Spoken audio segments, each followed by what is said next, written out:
Welcome to my channel, Purposeful Play, where I talk about all things early childhood education.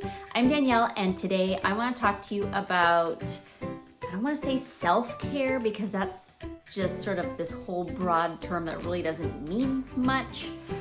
Taking care of yourself, preventing burnout. I have 6 tips that I want to share with you. So let's get started.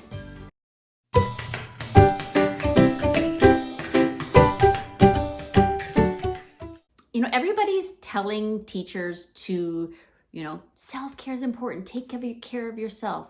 Make sure you're doing what's best for you. But nowadays, with the teacher shortage and more pressure being put on teachers to do more, it's just not happening. And I don't know. I'm not teaching anymore, so you can kind of see what happened to me. There were other reasons why I left teaching, but that was part of the reasons why. And I wanted to share with you today I think some tips that I felt that did work for me, and also maybe some tips that maybe I should have been better at using. So the first one is routines. And there's research out there that says routines for children are really helpful for them in being more comfortable and more confident in their environment. And that's the same for you as a teacher. So maybe as simple as, sitting the same time to wake up and go to bed every day. Your meals are the same time every day. I would set a time, whether it's first thing in the morning or right before you leave school, to check email and do your responding to emails then.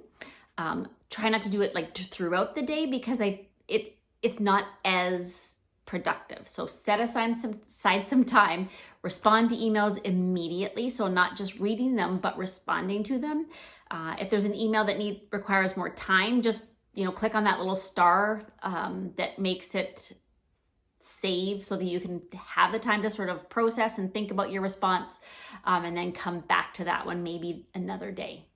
Have the routine of each day before you leave the classroom, before you leave school, to look at your plans for the next day. So making sure that you have, maybe your read aloud book out, maybe there's some materials that need to pull from the cupboard. So just having it all ready so that when you get there the next morning, it's just sort of those last minute preps, taking down the chairs, turning on the lights, checking your email.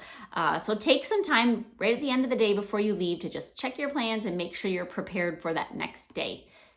Another thing I like to do, not at the end of every day because sometimes that's just not realistic, is look at my observations and documentation that I have done either that day or that for the upcoming weeks. So I always used, a digital version of documenting or assessing. And so I needed to save the time and have a routine and make the time to input all of my documentation, my data. So I made that a routine and made sure that I kept up with that, because if you don't, it is really overwhelming. Okay, so that was tip number 1, was routines. Tip number 2 is boundaries, which kind of goes along with routines a little bit. Thinking about what are your work hours going to be? Are you going to be coming in an hour before the children get there? Half an hour? Are you staying 2, 3, 4 hours after the children leave?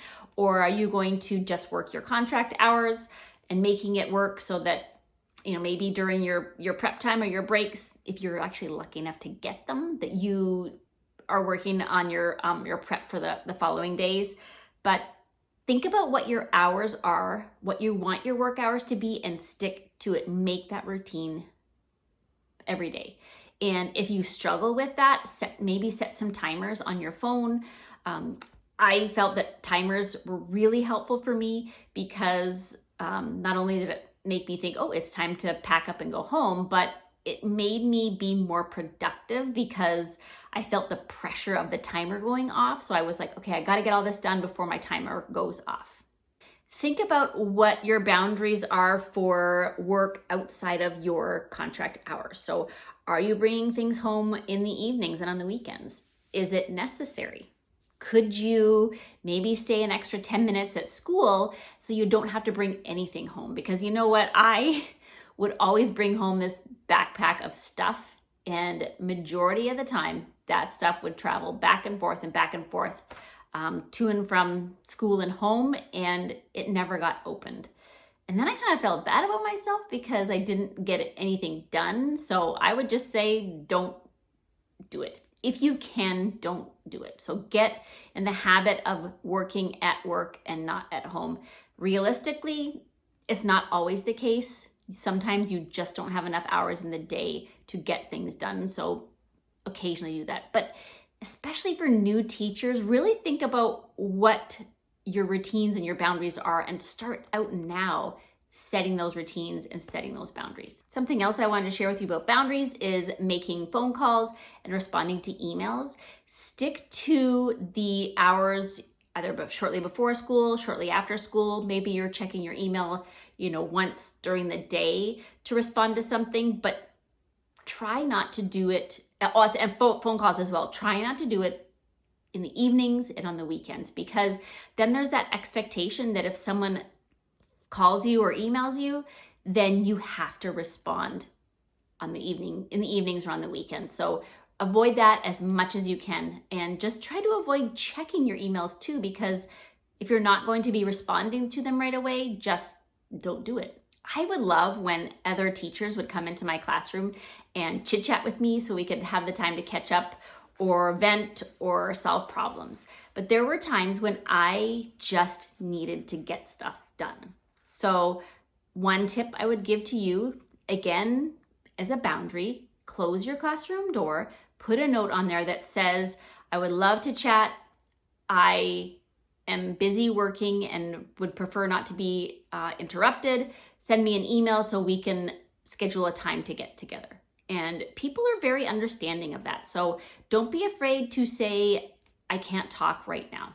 Okay, next tip is just say no. Or just say, let me think about it. So when you are asked to do extra recess, when you're asked to be on this committee, when you're asked to, can't think of something else right now, but when you're asked to do something, and especially from administration, it's really hard to say no. So you can say, you know what, I really appreciate the fact that you thought of me for this. Can I think about it and get back to you tomorrow? Because most often you have that time to think, and then it becomes more clear whether you really want to do that thing or not. So, and if you know for sure it's not something you want to do, then you can thank them and say, and you can decline it. But if you're not sure, do you want to do it? Do you really not want to do it? Take the time to think about it and come back to them. All right, this is something that I, just at the end of my teaching, I don't want to say career, but my time teaching, I was really getting better at this, is keeping it simple. Not having all kinds of things that I needed to color and laminate and prep. I realized that the more I had the students do in the classroom, the more that they learned, the more they got out of that. I was reading on a Facebook page that I belong to the other day. Someone was asking advice on these signs that they wanted to purchase for a study that they were doing, and which ones were people getting, or what did they suggest. And I thought, and I did respond to in that Facebook post, have the students make those signs, because it is more meaningful to the students if they decide, oh, I know I need a stop sign. That's what I need to make for my cars. And there's so much more learning. There's that fine motor, there's literacy, there's problem solving, intending, engaging, that curiosity and motivation, being creative. So there's all kinds of skills that are going into them just thinking about and preparing and making a sign.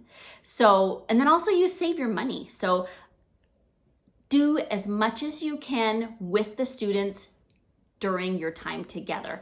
They love it, and it may not look as beautiful as it would if you purchased it, but I don't think that really matters. So keeping it simple is a big tip that I really want you to think about. You know, when you are doing a study about something, let's say you're doing a study about trees, just remember that not every interest area has to be completely changed and has to have trees, the topic of trees, just exploding out of it. So in dramatic play, you do not have to have a forest or an apple orchard.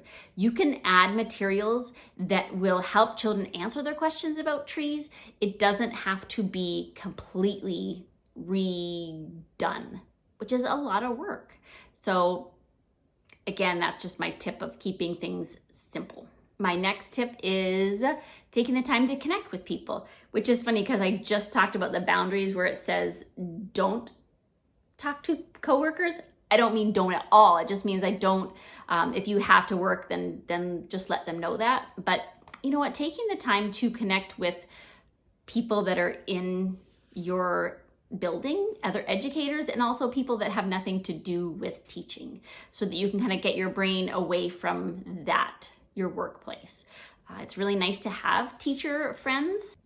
Our vet called and interrupted my recording. So now I'm like, what was I talking about? Connecting with people. So just, you know, it's nice to have some teacher friends that you can talk to, bounce your ideas off of, you know, get their support, their suggestions. It's just really helpful to be able to connect with somebody that really knows what you're going through. And then my last tip number 5 is, it is self-care, but that does not mean have a bubble bath and go get your nails done and have a massage. That is not what it's about. I think, you know, self-care is actually taking care of yourself and putting yourself first. If you are sick, call in sick. There may not be enough teachers to fill in for you, but they will figure it out. Maybe they have to, maybe administration has to step in for the day.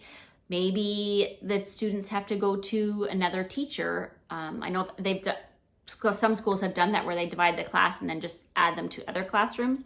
Sometimes with licensing, they can't do that because of ratio, but they will survive without you. And if you are sick, you need to take care of yourself, because if you're not, then when you go in, it's just not going to get any better. You're probably going to get more sick. So take your time if you are sick to look after yourself. And as everybody always says, you know, take time to move. It doesn't have to be like working out or anything like that. It could just be walking. It could be turning on music to dance. It could be whatever. Just take any time to move and get maybe even some fresh air too. Take some time to do something that you enjoy. So what is it that you like to do outside of your work? Do you have a hobby? And if you don't, maybe trying to figure out what it is that you do enjoy doing that is like a hobby. For the past 3 years, I have chosen a mantra that I just want to remember and live by for that year. So I'll share with you what my 3 have in the past have been and what I've decided for what my mantra is going to be this year. So the first time I did it, I had vulnerability, courage, and confidence. And for me, I just wanted to be vulnerable enough to admit maybe when I was not right or I didn't know something and needed to learn about it. I wanted to have the courage to ask for help when I needed it. And I wanted to have the confidence to speak up when I didn't think something was the way that it should be. So that was 1 year. The next year was I'm doing the best I can. And that one was just really admitting, hey, this is what I can do right now with everything that I have going on. And then the next one was, what was it? Oh, Carpe Diem. I really wanted to just be living in the moment and enjoying things as I was doing them. And then this year mine is do what you love what you do. And I want to go about my year not feeling guilty about not doing the things that I feel like I'm supposed to be doing. So if I want to sit on the couch and crochet for half an hour and I know that I have a sink full of dirty dishes, then I am just gonna do it because those dishes are gonna wait. And I am going to enjoy it and not feel bad that I am doing something that I enjoy. So that's my one for this year. Do what you love what you do. So let me just recap my 6 tips for you. Routines, think of what they are and really try to stick to those routines. Boundaries, what are those boundaries and are you willing to stick to those? The third one was say no or take the time to think about something when you're asked to do something. The next one, the fourth one, was keeping it simple. Having students help you in the classroom, not doing so much when it's really not necessary. The fifth one was connecting with people, other humans, whether it's coworkers or people outside of school. And then the last one is really making sure you take care of yourself. You know, as educators, I just feel like we are naturally givers, healers, helpers, and we have all this wonderful stuff to give to people that we rarely do things for ourselves. I think that holds true for myself, especially being a mom. I think that it makes it, doubly hard because I want to give myself to my children, my own children, and also my students. So it's really hard to kind of step away from that, but also still be that kind and caring person to everyone else and yourself. So these are my tips to hopefully help you make sure you are being your best, happy self. I hope you take something from this video that's going to be helpful to you and that you are going to really be still loving this teaching job and not get so burnt out that you just want to throw it away. So good luck. I always appreciate you joining me and watching these videos. Give it a thumbs up if you enjoyed it. Hit the subscribe button and you can get that notification when I do videos, when I do have time to do them. And that's it, guys. Have a happy day and Happy New Year.